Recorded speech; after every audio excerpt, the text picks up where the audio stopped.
Hi, I'm Amanda Webb, and welcome to Her Time, Her Place. This is a podcast about women stepping into their moment, owning their place, and sharing what it really took to get there. In each episode, I'll sit down with women from all walks of life to explore the turning points, the moments of doubt, the decisions that changed everything, the people who showed up, and the lessons they've carried forward. Because so many of us have been told, or have quietly told ourselves, that it's not the time, it's not the place, not yet. This podcast is all about questioning that, choosing it anyway, and discovering what's possible when we do. Let's go. Hi, I'm Amanda Webb, and welcome to Her Time, Her Place. Today, I am joined by Andrea Hardy, founder of the HR Collective and a non-executive director with a beautiful portfolio career. Andrea is also my first non-Aussie guest, joining us from New Zealand. Andrea, welcome.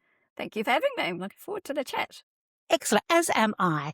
So, Andrea, we've known each other for a few years now, but I haven't really delved deep back into the early years of your career and story. So I'm going to hand over to you for the story.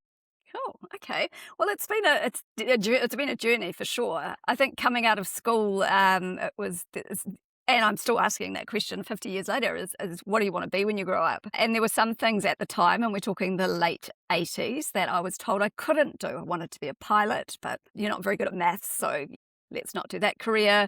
I wanted to be a personal trainer in the Navy, and I was told that no, only lesbians join the Navy, which was a little bit confronting at the time, and obviously a lot of bias involved in that decision from student members of my family.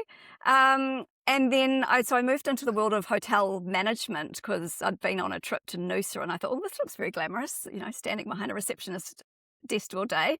And I did that for a number of years, working in 5-star hotels in New Zealand and London, which was great. But I got disillusioned with the industry. There was a lot of policy, things like overbooking hotels to guarantee 100% occupancy. The day I resigned was because I turned a bride away the night before because they'd double sold her room, standing there in her wedding dress with nowhere to go. So I resigned the next day, and I moved into what was personnel, as we called it then, because I'd done personnel as such in the hotel industry, and I quite enjoyed it. So I moved into the entry-level role in recruitment, doing administration, and decided that actually, this is where I want to spend my time. I'd like a career in recruitment. As I outgrew the administrative side of things, I asked if I could be a recruiter, and I was told no, I didn't have enough sales experience.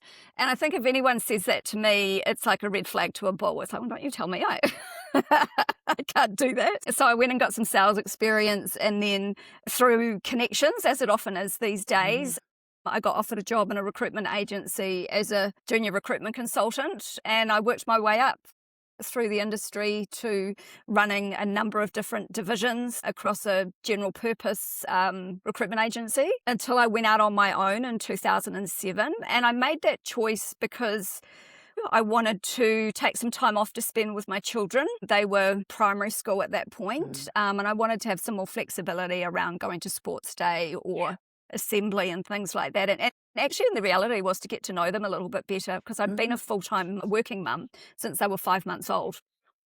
So went out on my own, and the first couple of years were great, but then the GFC came along, which kind of took all that away from me, because no one wanted a recruiter when everyone was being made redundant, certainly here in New Zealand anyway. So I went and got a real job, as my husband used to call it, going back into the in-house recruitment environment for a large call centre. And that's where I learnt my human resources trade through the School of Hard Knocks, from having an environment that was very tough to work in with no systems and processes, and learning it through often by making mistakes and ending up in front of a mediator and the like. But it was really, really valuable experience that you perhaps wouldn't learn if you had gone and studied human resources. So it afforded me some wonderful opportunities, as tough as the environment was. After 6.5 years, I left there to go into a more global organisation. So I moved into a sporting brand organisation with offices all around the world, and they taught me some fabulous pedigree in terms of the HR space and really introduced me to the world of strategy, which is an area I'm really interested in. Again, there for about 5 years before being made redundant as we downsized the business in New Zealand and Australia. So I rebranded what was my recruitment agency into a HR and recruitment organisation, which is what we are now, the HR Collective. And I provide obviously recruitment, generalist human resources and health and safety, a little bit of training, but mostly supporting small to medium businesses who are too small to have a human resources function. So come in and do their pieces of work that they need doing and then step away. So I've got regular clients that I come and go, but it's always about the hustle, looking for new clients. Along the way, I started my governance career. I had the opportunity through my volunteering with Dress for Success Auckland. I used to work with their career centre, so running workshops on employment topics, CVs, employment retention, how to get ahead, networking, all those sorts of topics. And after a number of years with them, they invited me to join their board as a trustee, which I did for 6 years. And 3 of those I was board chair, which, as you know, in a voluntary organisation is almost like having a second job, but you do it for the passion. It was about the beauty of the relationship was when you choose a governance career, you've got to find a board that resonates with you. And for me, having a recruitment and HR background, supporting women into employment was a natural choice. It is all about that, providing a safe space for women to grow and learn and enhance their careers, not just to gain employment, but to retain employment as well. After 6 years, I did my maximum term on the board, so I had to retire, which gave me a bit of heartache, but I still get to volunteer and I still work with the career centre. So I think it's something I'll always be quite heavily involved with for the rest of my career. And in the meantime, I have other governance portfolios that I work in, and usually in that people and culture space within that board. So that's where we are today. That's quite a journey. So it's cross countries, it's cross industries, it's now a significant portfolio that you have. There's a really interesting thing in your story from when I'm listening to it, which is people close doors or people's opinions were that you can't do this and you can't do that. In your journey, I don't hear a time where you've gone, that you sat and just was like, oh my God, what am I going to do? It was like just on to the next thing, find the next thing. Is that how it feels to you? Yeah, as I said, red flag to a bull, don't tell me you can't do something. I'll try and prove you wrong. It doesn't always work, but, we'll give it a good crack anyway. Yeah. I think it was just having that self-belief and desire to just say, this is what I want to do, so what do I need to get there? Yeah. And taking those steps. So a little bit of, sort of personal life coaching along the way with myself. Yep. Having a good long talk to myself. So, and I've never wanted to do anything else. That's the thing. Yeah, well, you said that. You said once you got into the recruitment space, you were like, this is what I want to do. That HR people back then, personnel, you knew that once you hit that space. Yeah. And really, you were dealing with people when you were working in hospitality anyway.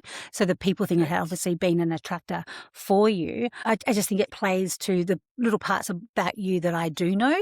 This get up and go, can do kind of personality that was obviously there from the get-go. So yeah, I wrote down red rag to a bull. That is so you. It's like, you give me a challenge, bring it on. I'm up for a challenge, which is really that big part of your story. But that desire to be good at something as well. As an example, when my daughter was young, they wanted me to umpire netball. And I'm like, well, I don't know how to umpire netball. I played netball and I know the rules, but not umpiring. So I said, well, I'm not going to do it until I've done an umpiring course. So I trotted off, and every Wednesday night for a month, I went and learnt the art of netball umpiring. And then I started my Saturday morning shift teaching 8-year-olds how to play netball. Yes.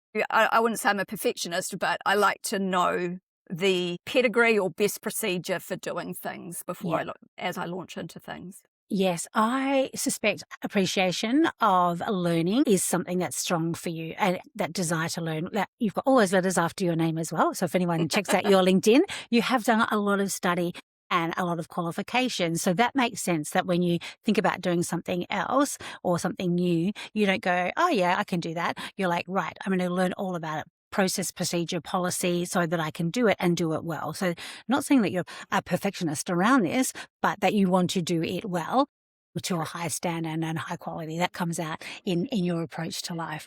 I'm also curious about the time when you decided in your career path, you said, I decided that I'm going to work for myself. And you had young children at that stage, which is a time quite often women get to when we go, oh, how do I do it all? Or I feel like I'm trading something for something else. You shared with us that you wanted to get to know your kids better because you had been working full time. So you're a mum with 2 kids at that Two time. kids. Yeah.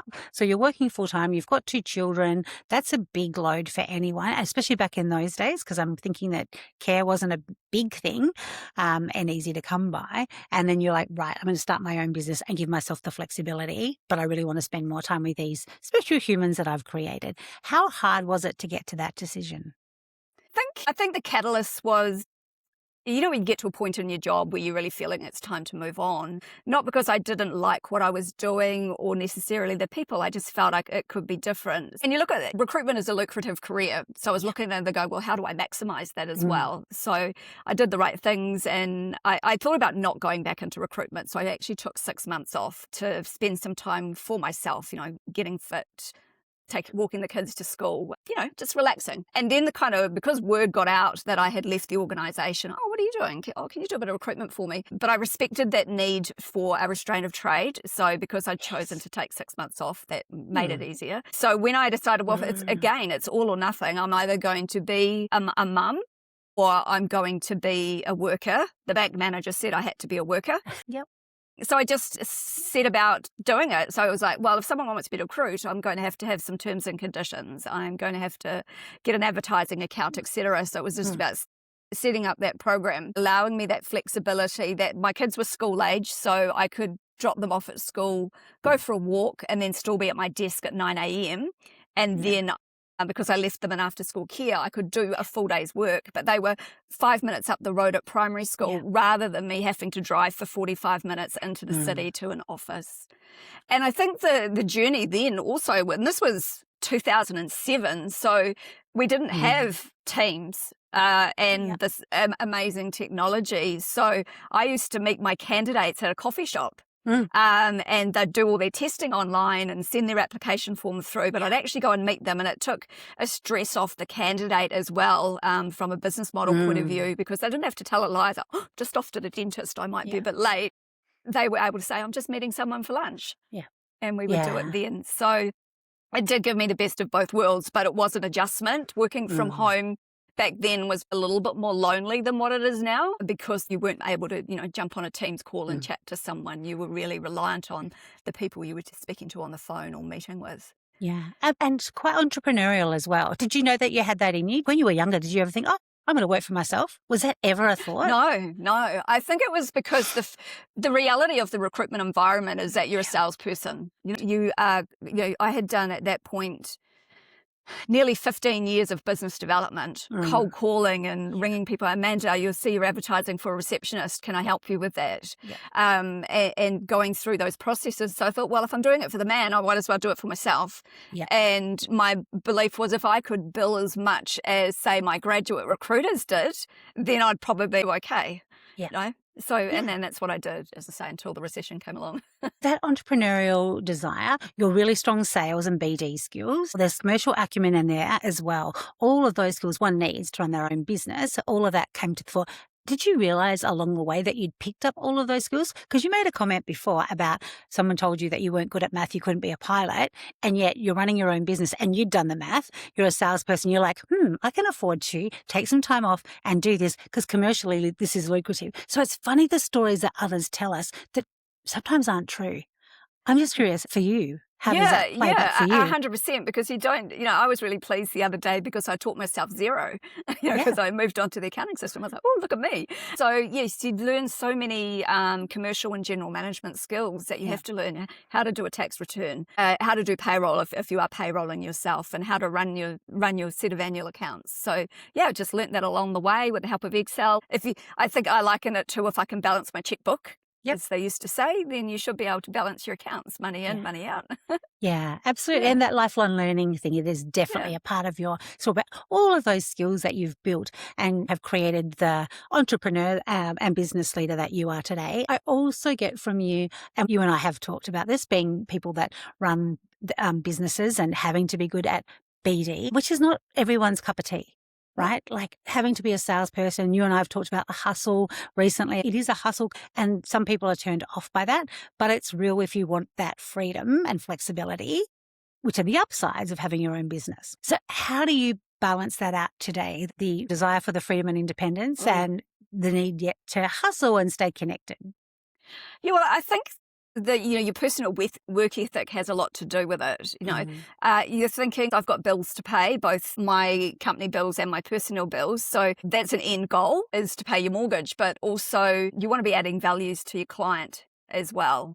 I'm very disciplined in that, I am at my desk from 9 till 4:30 or thereabouts. So structuring your day so that you've got time to do your work, time to do your accounts and admin, and then time to do the hustle. So joining networking groups, reaching out to people meeting with those people just to see if you can drum up business. I also feel terribly guilty sometimes if I spent too much time, hanging the washing out on the line, because, I should be at my desk doing some work. But then if you're in the office environment, you could spend 20 minutes in the kitchen talking about what happened on Home and Away last night. Yes. So what's the difference? So you've just got to talk to yourself differently about how you use your time and what's flexible and what's not. But it's great to be able to pop to the chemist or pop into the supermarket or whatever when you've got the time to do so. But other days you are at your desk 8 hours a day working, because that's the ultimate goal, isn't it? Yeah, I think that's interesting. There are lots of people I speak to who go, I'd love to work for myself. I love the freedom. Your lifestyle looks amazing. And I think that they think that I work part-time hours because I work for myself. And I don't. I'm like you, but I do my hours, my 40 plus hours, I do a different way. Correct, right? yeah. So we have that principle of I'm going to be at my desk for these hours, but those hours or those days may shift depending on the other things we've got to put within our portfolio careers. But it's not as if our job, the one that we now employ ourselves to do, is not a full-time job. And if we make it look, if we make it look like it's lots of fun and stuff like that, sorry, folks, if we're making it look like it's too much fun, it is that nice freedom of doing it, but it still is the load. And there's also that burden, like it used to be before. It's not as lonely as it used to be, but it used to be lonely if you're working for yourself before online. Yeah, 100%. And I think as more people do that now, it's always so great to make connection with other people who work from home. Yeah. Because they're sometimes, working in isolation as well. And I think as a human resources professional, we always talk about psychological safety and health and well-being. And you've got to remember that as a small business owner, that you need to look after that for yourself as well, not just for your clients. Yes, indeed. So thinking about fitting it all in, you said there was a point of time where you were working for yourself. The GFC came, that made it really quite challenging for sure. But there was a point of time when you decided to start volunteering as well. Was it working for yourself that gave you the flexibility to start doing some volunteering in something that you cared about? Yeah, because when I came across Dress for Success, I'd actually just purely stumbled across it because I saw a donation bin in the dry cleaners. And I thought, what a fabulous idea. So when I went out on my own, I thought, well, here's an opportunity with the flexibility to see how can I give back, because recruitment had afforded me a good career to date. So how could I give that to people who hadn't been afforded that opportunity? So my first encounter with them was actually to do some recruitment for them pro bono. So that, because of the value of what that would have been, of if I'd charged a fee, they said, well, let's make you a sponsor and get you engaged with the business. And it all unrolled from there. And I think if you're passionate about it, you just find time. So true. It was like, if you want something done, ask a busy person. You squeeze it in because that's what you want to do. And sometimes that might mean you're sacrificing other things. It might mean that, I'm not watching TV tonight because I'm writing a workshop that I've got to deliver on Saturday. You just make it work. Yeah. That's interesting, though, that sometimes in life things turn up for you at unexpected times. So that visual of you walking into the dry cleaner and seeing the donation bin there, like the things that are meant to come our way seem to come our way at the right time. For you, it's like, what's this all about? And then your skill set completely aligned with the charity and the work that it was doing, like Dress for Success, as most people that know me will know. But if you don't know about them, Dress for Success Worldwide is all about supporting women back into the workforce or expanding their careers through clothing that they can wear for an interview or to start their new job. So I think that your skill set around employment and employment skills so aligned to that purpose. And I know that you also love clothes, so hey, that works as well. Right, bit of fashion in there as well. Yeah, so that started, and so within that working for yourself, you've also started doing the volunteering and that purpose aligned work, broadening out your whole purpose based line and the governance piece becoming bigger once you joined the board. So how did that come about? Was it a tap on the shoulder? Was it an application process to join the board? No, I'd met with someone who was on their board who was working quite operationally at the time. So when I met with her and talked about my background, and I'd actually stepped away for a couple of years because I'd been my job had been quite busy. So I sort of reignited that interest, met with her. And the first time she asked me to join, I turned her down because I'd just started a new job, that global job. So, and I knew I was going to be doing a lot of travel. But then 2 years later, they asked me again. So I said, yeah, why not? So, yeah, I obviously had to go through a process, and I was completely naive. I mean, I didn't know what to do. I was like, I didn't know what passing a motion meant or how to make recommendations and so forth. So over those 6 years, I sort of learned as I went and did the various Institute of Directors Governance Essentials courses to learn, as I've said before. I think the beauty of working on those boards, particularly the charitable ones, not-for-profit, is you can bring your commercial skills and help bring their organisation to life through bringing some commercial practice in and transferring those into the sector where, it's always about lack of resources and lack of funding. So how do we strategically align our remuneration strategy, our funding strategy, our staffing strategy, our voluntary staffing strategy? And often it's a lot of reverse engineering of what you have. Yeah. So two things in that. You mentioned that they approached you the first time and you said no because the timing wasn't right. And I think that happens, right? This whole podcast is about her time and her place. And there are times that the opportunity, it doesn't feel right. Like you said, they approached you, but you'd just taken on that big global role with the retail brand, which was massive for New Zealand. It was a big, big brand, and going, no, I know that's not the time, but that the opportunity came back again at the right time. So that's really cool. And the second thing then, your skill set has expanded and developed as well. So do you feel like when you did say yes, you said there were some things that you didn't know about the governance of meetings and things like that, but it sounds like your repertoire of skills from that global role would have given you even more value to add, even from an advisory perspective to the organisation. Like you said, 100%, and that continues to grow. Most recently, a lot of my learnings have been in risk management, so I have brought that to one of the boards I'm on and created, a full risk management program and the risk appetite and so forth. So again, constant learning. And then making sure we've got the right things in place, because obviously there is a responsibility as a director to do things well, because it can go very poorly, and there've been examples. Certainly in New Zealand, there've been a number of directors who have been held personally accountable. Yeah. So boards are always wanting to make sure that they're doing things the right way, so that doesn't come unstuck for them. Yeah, and you want the successful outcome for that organisation as well. Yeah, I think sometimes people believe or think that a not-for-profit board is this smaller, level of responsibility and accountability. But from a governance perspective, we're equally as accountable as a listed company in terms of the organisation and its success and its viability. So volunteer directors have quite a lot of accountability. You have to be diligent. You have to be up to speed, do your study, understand the parameters of that as well. So a question for me to you, and we haven't planned this, But as you know, I am going to be the outgoing chair of Dress for Success New South Wales and ACT in a few days' time on the 30th of June for the same reason that you were the outgoing chair, because according to the Constitution, my tenure is up. So the word retire doesn't really thrill me because I feel like I'm way too young to retire from anything, but I do step off the board completely on the 30th of June. So how was it when you had to step off from having the most senior role on that not-for-profit that you really care about? It's so aligned with your purpose. How is that? I think I need some guidance and support here. Yeah, look, I still had a year, technically I still had a year to go. Yep. And because we had a completely new chair who was new to the business, it wasn't someone from within, I had committed to a period of learning with her to make sure that she was well supported. So I did that for a period, but got to a point where it wasn't appropriate for me to be there anymore. Because you needed to give them the reins and let them do their things and make their own decisions without going, oh, that's not the way you do it.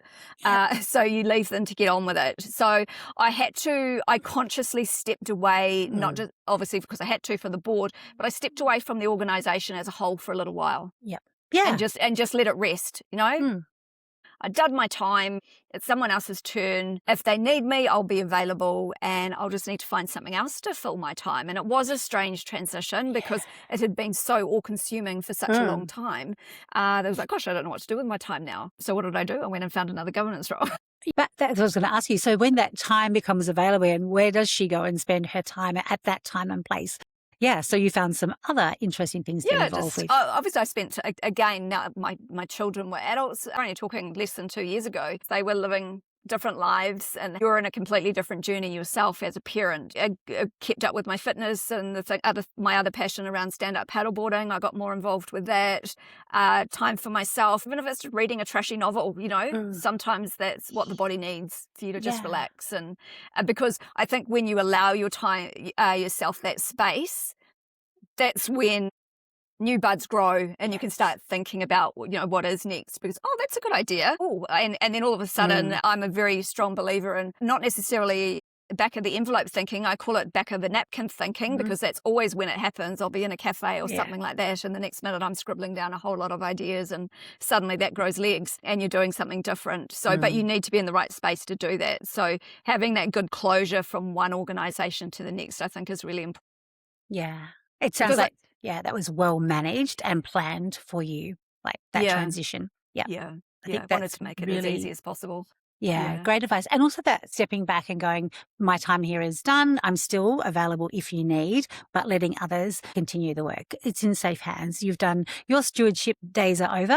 It's over to the next party and doing that with grace, which I think it's definitely a good sign and story that you have done that. And that does therefore create the space for something else. Something else that you mentioned to me when we were in Koh Samui last week for our Purpose and Passion cultural trip is that you also started to do some study of language. So we haven't shared, but you have some Māori heritage as well. Can you share a bit about that with us?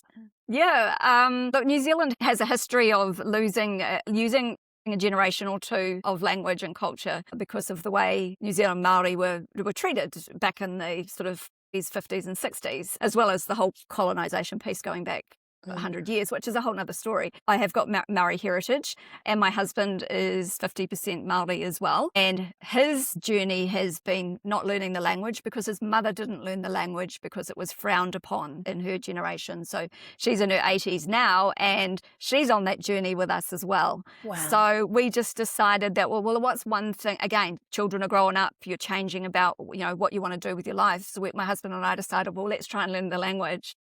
Amazing. Languages do not come naturally to me. My pronunciation is appalling, yet I can, based on what I've learnt, I can read it and I can write down the sentence and know those basics of, as I say, only of what I've learned. You couldn't put a book in Te Reo in front of me and I'd be able to read it, but I can read something online or listen to what someone says. So between my husband and I, we make one whole because for whatever reason, his pronunciation is, I don't know, it must come naturally. Wow. And he is amazing with his pronunciation, whereas when we were sitting our little test at the end of the end of the semester, we're like, What have you got there? Between us. So we've only done level 1. So we've done that. I think with any language, unless you're talking it all the time, it's very difficult, unless you're fully immersive. So we try to pepper our conversation, and we certainly find in modern business and in the governance sector, a lot of te reo and principles of the Treaty of Waitangi are included in what we do. So,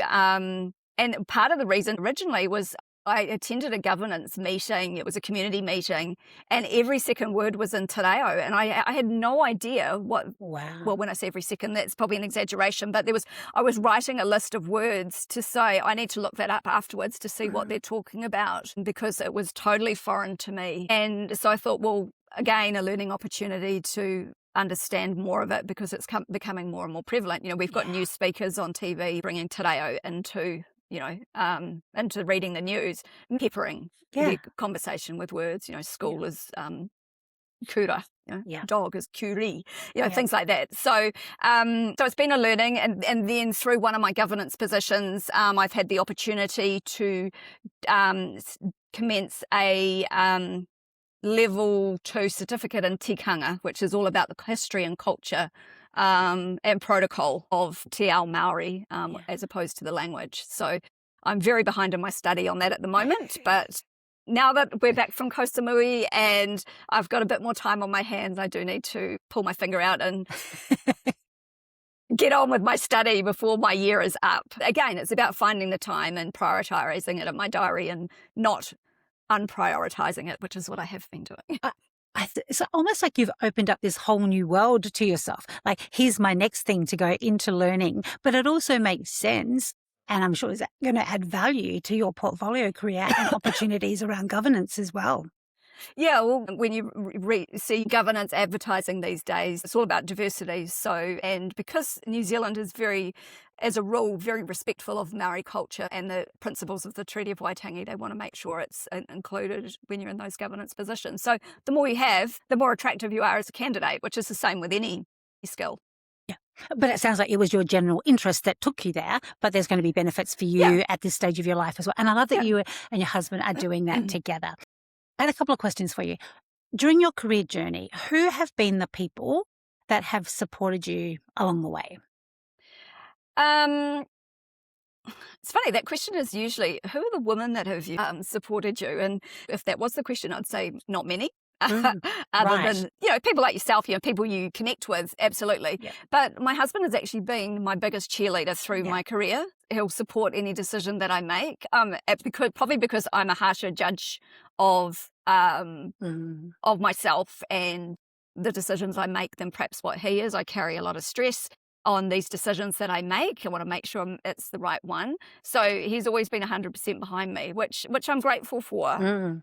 Because it is hard to find your cheerleaders out there. And there was an old boss of mine who I worked with for 6 years or so, who in the recruitment agency space, and we've remained in touch, catch up a couple of times a year. And again, not just about being in the sense of being a verbal reference for you, he has also been my champion and introduces me as this fabulous person and she's amazing and da-da-da-da-da, which is always good for your ego.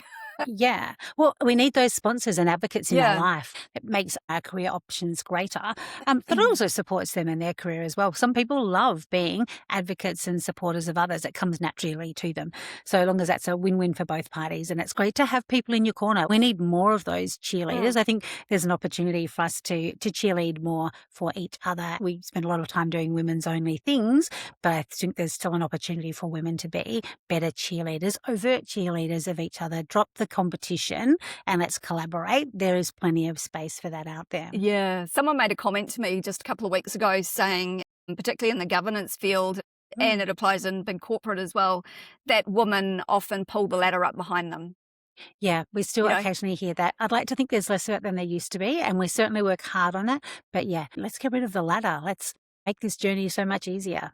Yeah, that's right. And I think that ability to give back as a manager and a mentor is really important, because you appreciate when it comes to you. So if you can, even if it's just through recognition, or what can you do to support someone as a mentor, to just take them under your wing and be there for them and be their cheerleader is really, really important. Yeah. Especially for our young ones. Absolutely. And, it's a crazy old world out there right now. Mm. So, being able to provide some of that air cover and support to the young ones coming through. And I know, you and I both have adult children now, but still that guidance that we can provide. So thinking about the guidance and wisdom, what advice would you give in hindsight to your younger self? Thinking back, is there any advice you would give to her?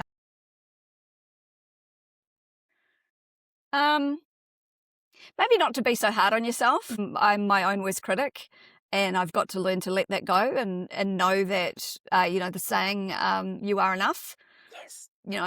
and I think rather than always be looking forward, which is great because that's how you progress your career, but also to be looking back and reminding them that you've got to look at how far you come.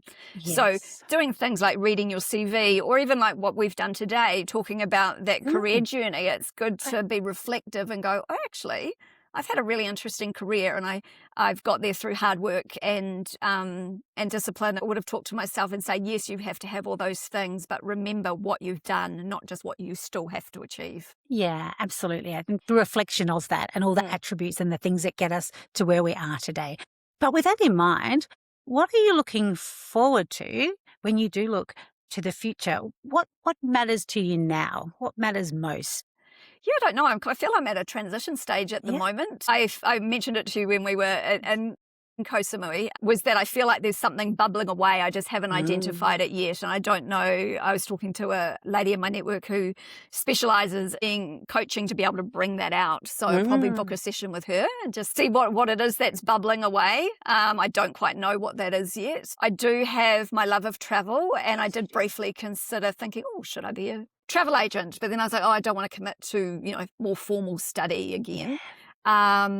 And yeah, so I haven't quite figured it out yet. It's that space of seeing what the universe provides at the moment, grown up kids, a flexibility of work, all those things mean you can pivot when something comes up. So I just don't know what that is yet.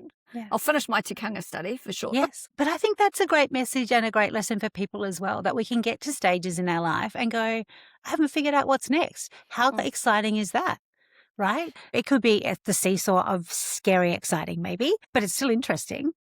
Yeah, and I think it's also fine to not have anything planned either, because you can just, spend time in nature, or in my case at the beach, which is my happy place.